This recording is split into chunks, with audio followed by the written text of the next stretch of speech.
Alright everybody, welcome back. In this video we're going to introduce information related to section 6.3 of AP Calculus, Riemann sum, summation notation, and definite integral notation.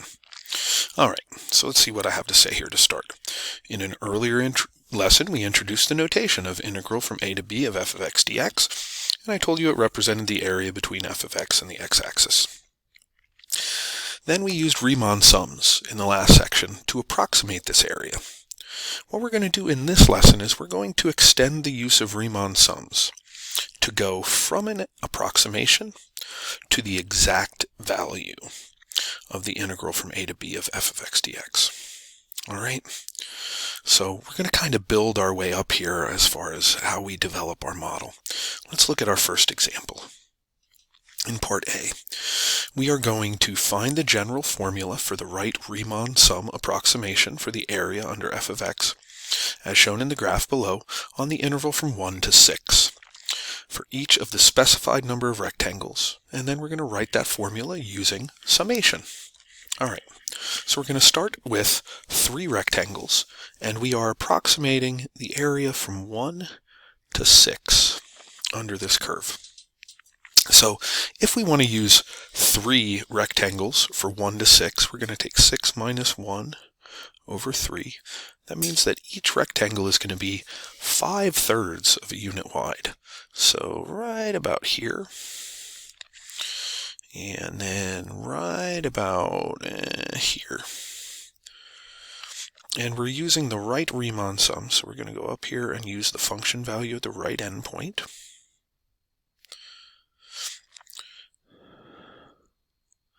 Now, of course, in this example, I deliberately have not given you a function because I don't want you to worry about calculating the values of these functions.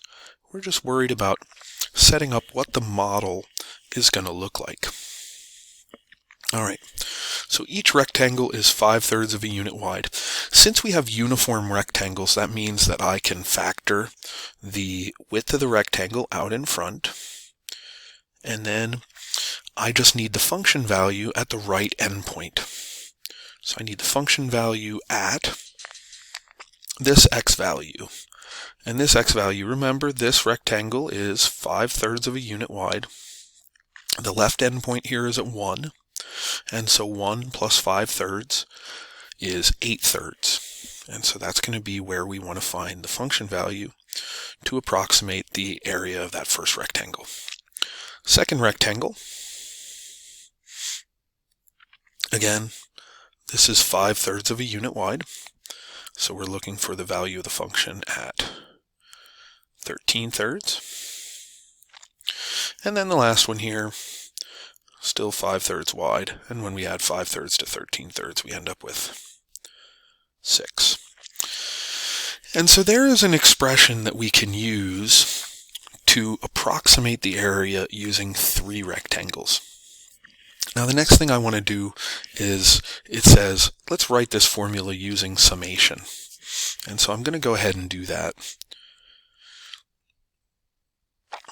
In order to use the summation here, there are 1, 2, 3 rectangles. So I want to add up the areas of the rectangles rectangle 1, 2, and 3. Those are the rectangles that we're adding up using the summation here. Okay, and for all of these rectangles, the width of the rectangle is 5/3. And then we're finding the value for the height. Now, I need to put an expression in here that generates the different heights for each of these rectangles. Okay, so when k is 1, we want this value in here to be 8/3.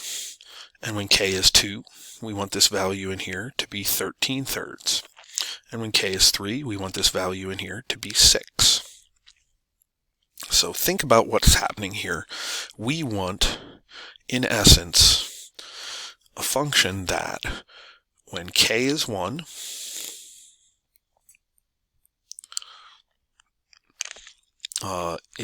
it has a height of 8/3, and when it's 2 it has 13/3, and when it's 3 it has 18/3, or 6. Okay, And if we think about it a little bit, we can come up with the idea that this is the function value at 1 plus 5/3 k. And this should kind of make sense based on the information we had here. The first rectangle started at 1, and then the leap over to its right endpoint, we added 5/3. And then to the next one, we added 5/3 again, and to the next one, we added 5/3 again. And so every time we cycle through and go to a new k value, it jumps to this new function value. And therefore, this is our summation notation that represents the approximation of the area under this curve for 3 rectangles. Okay. Let's go ahead. We'll do 5 rectangles. Okay, so when we do 5 rectangles, the width, 6 minus 1 over 5.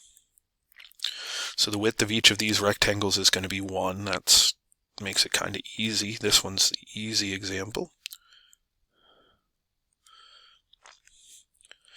And there we see our 5 rectangles. And just like we did in the last problem, we're going to set up the width of the rectangle is 1, and then for the first rectangle, the height is f of 2, for the second rectangle, f of 3, for the third rectangle, f of 4, for the fourth rectangle, f of 5, and for the next rectangle, f of 6. Okay? And now we want to write this using summation.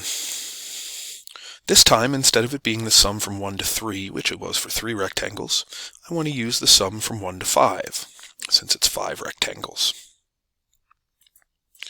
This is going to be the sum from 1 to 5. The width of each rectangle is 1, and then the height of each rectangle is going to be different. It's going to be the value of the function for whatever k is. For the first rectangle, we want 2 to be inside here. When k is 2, we want 3. When k is 3, we want 4. When k is 4, we want 5. When k is 5, we want 6. And it's not too terribly hard to understand that we're putting in 1 plus k here. For the first rectangle, 1 plus k is 2. That's where we're finding the height. For the second rectangle, 1 plus 2 is 3. We're finding the height at f of 3. For the third rectangle, we're finding it at f of 4. For the fourth rectangle, f of 5. For the fifth rectangle, f of 6. So there's a summation that represents the approximation using 5 rectangles. All right. Let's go ahead and we'll look at 10 rectangles. Holy smokes, 10 rectangles. So now the width of each rectangle is 6 minus 1 over 10, or 1/2. And so we can put all these rectangles in.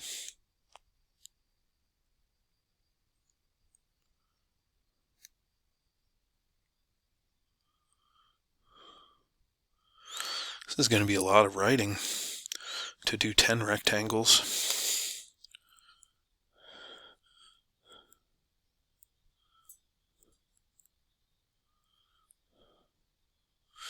Okay, and again, as I calculate these areas, my width is 1/2, and then I need the height of all these rectangles, and so I've got the value of the function at 3/2, the value of the function at 2, and at 5/2, and at 3, and at 7/2, and at 4, and at 9/2. Holy smokes.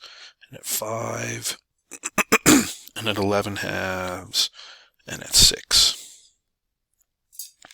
Okay, now we want to write that as a summation. How many rectangles do we have? 10. So that's going to be the upper limit of my summation. Rectangle 1, 2, 3, 4, 5, 6, 7, 8, 9, and 10. And then the width of each of the rectangles is 1/2. And then inside here, we want a function that's going to generate each of these heights of these rectangles as we cycle through the k values from 1 to 10. Okay, so when k is 1, we want this to be 3 halves. When k is 2, we want it to be 2. When k is 3, we want it to be 5 halves. And so if we think about this, what happens is this is f of 1 plus 1/2 k. And there's my summation formula that's going to approximate the area under this curve with 10 rectangles. All right, now here's where it really starts to get good. If you looked at the pictures from all of these graphs, you saw that the more rectangles we put under this curve, the closer it came to actually getting the actual area underneath the curve. So it gets closer and closer to the exact value. So what we're going to do next is we're going to just do, in general, n rectangles. So I'm just going to put an arbitrary right endpoint here. And I'm not even going to worry about going all the way to the end. I'm just going to use n rectangles. So first, the width of each of these rectangles.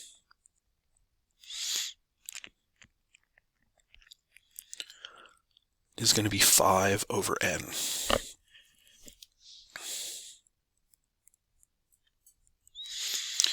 And then the first rectangle, if this width is 5 over n, that means that the right endpoint is going to be f of, and we start at 1 and we add 5 over n to it. So the height of that first rectangle is going to be f of 1 plus 5 over n. The second rectangle, we add another 5 over n to get there. So that's going to be 1 plus 10 over n. And then the third rectangle, we add another 5 over n to get there. So that's going to be f of 1 plus 15 over n. And then 1 plus 20 over n, etc., etc. All the way until we get to the right-hand endpoint at f of 6. So now we just need to write this as a summation. So this is the sum from k equals 1 to, and my upper boundary on my summation was always the number of rectangles, 1 to n. The width of each rectangle is 5 over n. And then the height of each rectangle is f of 1 plus, and for the first rectangle it's 5 over n. For the second rectangle, 10 over n. Third rectangle, 15 over n. And so whatever it is, we're taking the k value, which represents what number rectangle it is, and we're multiplying that by 5 over n. And so when k is 1, it's f of 1 plus 5 over n. When k is 2, it's f of 1 plus 10 over n. When k is 3, etc., etc. And so here is an expression that represents the area under the curve with n rectangles, any number n rectangles. And in order to get the exact value, what I'm going to do is I'm going to take the limit of this as n goes to infinity. And this expression right here smashes an infinite number of rectangles underneath here, which gives us the exact area. And in fact, when we take the limit as n approaches infinity, it gives us the exact value of this definite integral from a to b of f of x dx.